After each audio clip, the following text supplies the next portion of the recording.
What's up, everybody? It's Jamal again with UNR Construction. Today we are talking about a new bathroom renovation.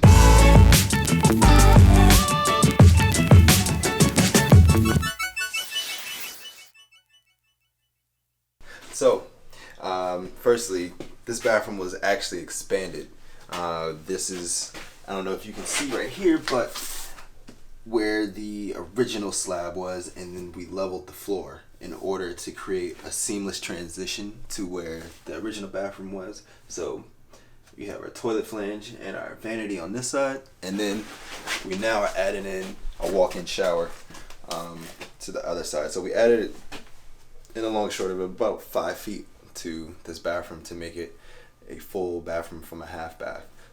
I don't know if you can see, but on this side, this is where the original door was. So it was only about 26 inches in width. So now we moved the door over, and actually we have to still move it about 7 inches or so to allow for the curb of the shower to get properly installed. But now it'll be a 30-inch opening for the door that'll open up to the right, my right, your left.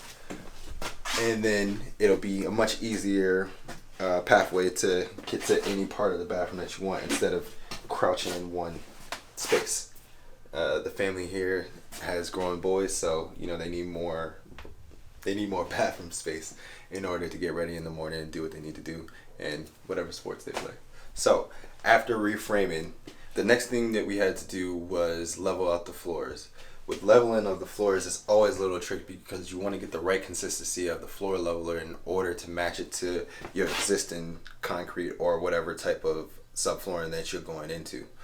For us, it was just your typical concrete slab that we went into or are joining these two surfaces next to. So the first thing that we had to do in order to make that happen was chip away all the old debris and pieces of concrete that weren't level or wouldn't give us a tight seal.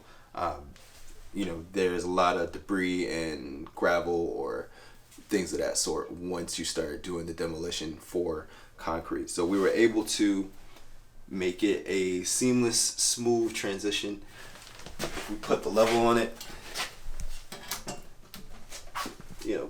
It's right where we need it to be.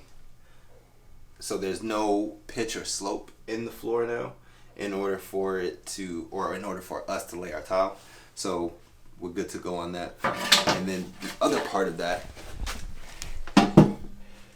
if you come over here real quick, is we are using a Curdy system, a Schluter-Curdy system for the shower. So like I said before, they expanded the bathroom about 4.5, 5 feet in order for us to have a walk-in shower in this corner. But what we had to do on our end is have the plumber come in and install PVC plumbing in order for us to connect the 2-inch diameter PVC pipe into the floor. So the way to go is this will get adhered to the floor with thin set mortar, and then this drain sits on top of that. We have to do some adjusting now that we have our drywall and stuff in with the chipping away or chiseling of the concrete to make this open a little bit wider in order for this drain flange to fit in there nice and smooth. So you can see it's still sitting about maybe 3/4 of an inch too high. So once we chisel all that out, it'll fit in the way we need it to, and then we'll be able to put our thin set over it and install it. So for the shower itself, the walls of the shower will all get this purple board.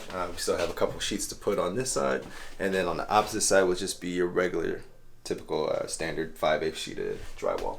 Inside, we're using the Curdy membrane. It hasn't gone up yet because we didn't drywall our seams, but once that happens, the Curdy membrane will go over every single wall of the shower in order for us to get a tight seal on the shower itself. And then we'll use the seam tape to seam up any openings on the sides and at the base of the shower. Alright, so just to show you, we got the the Schluter-Curdy shower curb, which is basically, you can see the membrane is this orange part on top, and it gives you some measurements in millimeters, I believe. This looks like, yeah, millimeters. But Obviously, you can portion it out in inches if you need it. And it's just consisted of a high density foam, which allows for that sturdiness that you need when you're, or before you apply your tile on top of this. So this would take the place of a backer board or cement hardy backer. It's just a lot easier for us to work with and then shape and form or conform to any wall surface that we need to.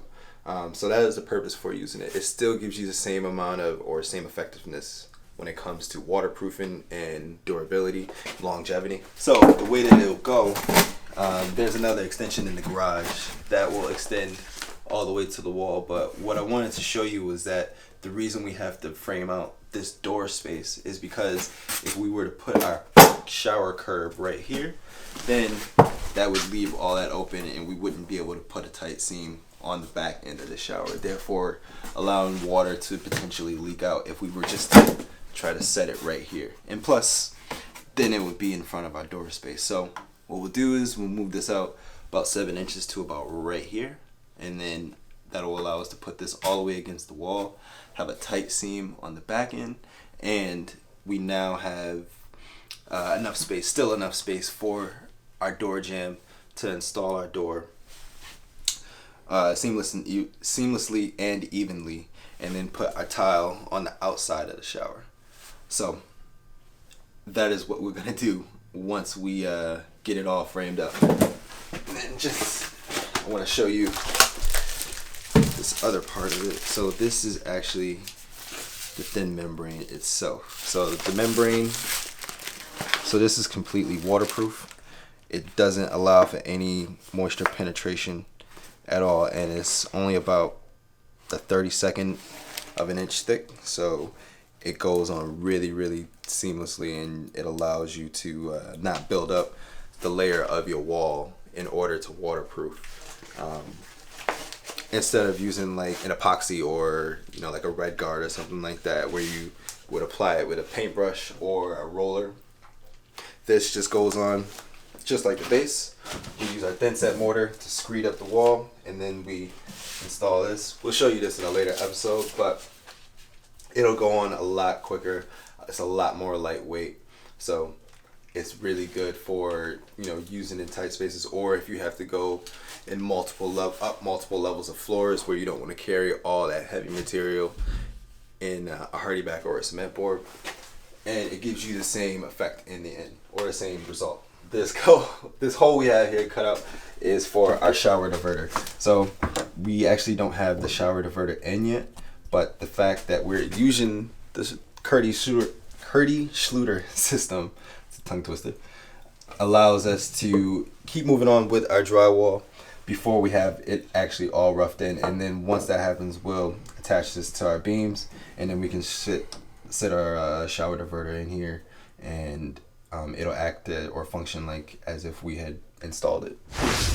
Alright, so we're back in our Tonawanda project, and as you can see, we already got the tile done. So we got a 4x12 inch subway tile here with a honeycomb floor, mosaic tile, and then this custom porcelain tile. This is a 20x20 inch. I think it came out really nice. The fact that it's all one piece makes the pattern flow a lot better, as opposed to having it be some 8x8 or 12x12 inch pieces. But as we talked about previously in our other video, the key thing about tile is just getting it level. We made sure that wall behind it, and from the framing all the way to the drywall to the underlayment and then to the tile itself, that all those steps are sequential. So you want to make sure that you're taking your time, you're measuring, and you're leveling everything off at each stage, because it starts with the framing, and if that's messed up, nothing is going to go right after it. But I think it came out pretty nice. So the next step for us is to put in our fixtures for our shower. We installed a 15x15 inch shower niche, and then after that we will start to put this all back together. So you can see we still don't have our door installed, but that comes next. And then behind Mike here, we got our window. So we will put in our window molding after that. But first, before any of that, we're gonna prime our wall. So we're still doing a little bit of touch up with our drywall. We had some trimming up to do around or feathering I should say, around our electrical outlets and switches. Here is where the vanity light goes, and then we have our GFI. Right now it's just a regular receptacle, but you know, that's just temporary so we can get power in the bathroom when we're plugging up our chargers, table saw, tile saw, or anything else that needs direct supply of electricity. So our vanity light is right here, and then below we have our supply lines all ready to go. Everything roughed in right where it should be. We double check all our measurements. So within the next couple of days, this should all be wrapped up and installed. Something I want to draw attention to about receptacles or light switches, when you're planning out your layout for whatever room it is, when you have light switches that are going to be right next to the doorway, you want to make sure that you're leaving yourself enough room between your door jamb and the outside of that electrical box, so that when you go to install your molding, instead of having a box that is, you know, typically about right here, you want to make sure you give yourself enough space. So while we were framing, we blocked that out and added another 2.5 inches so that our molding can go in perfectly without having to notch that out, so to speak, for our electrical box, because you know that just takes away from the whole aesthetic of your molding, and then the lighting itself, it looks kind of unintentional or mistaken, so to speak. So we just made sure we did that. Simple, you know, process of thought can add so much more, or so much of a better aesthetic to that detail itself. So happy about that. I think it came out good. We got to replace our switch because it actually turned out to be kind of defective. It's supposed to have different settings for a dimmer, the audio, and then the fan, but it only turns on and then none of the other things work. So we ordered a new switch. It should be here in a couple of days, along with our shower glass and I believe a diverter, because we have to switch out a new diverter. So once all those things come, we will be set to go. And like I said, in a couple of days, we'll be all wrapped up. All right, so that's all we got for this week here at our Tonawanda project. Let's hop over to our Kenmore project where P is wrapping up our punch list. All right, so everybody, we're finally done with our project in Kenmore. Before, we were talking about a tile, but now we got it all grouted up. We got our glass in, we got everything installed. So I'm really happy with the way it turned out. You know, we got these matte black finishes all over the place. Got a little bit of water stain on here. It's okay, but we wanted to make sure that everything was matching. So that comes from the shower drain, the lighting. I don't know if you can get that with the glare in there, but everything is matte black. And then it even comes to the shower head and the diverter and handle. Everything is consistent, and even our hinges, or I'm sorry, our brackets for our shower glass, all matte black. So it just gives the bathroom or any space you're in a bit of continuity, which is what we're going for, and we're extremely happy with the way it turned out. This client has been more than patient with us because we took a little bit longer than we wanted to, but now we finally got it the way we want, and they're happy with it, and we are too. So that's it for this episode. Tune in next week for the final reveal of our project in Tonawanda and some more things we got going on. We got a lot coming up for you, especially in the coming months with the summer coming up. We have a very big project coming up in about 3 or 4 weeks that we'll get to at a later date. But until then, stay tuned, like and subscribe, and we'll see you in the next episode.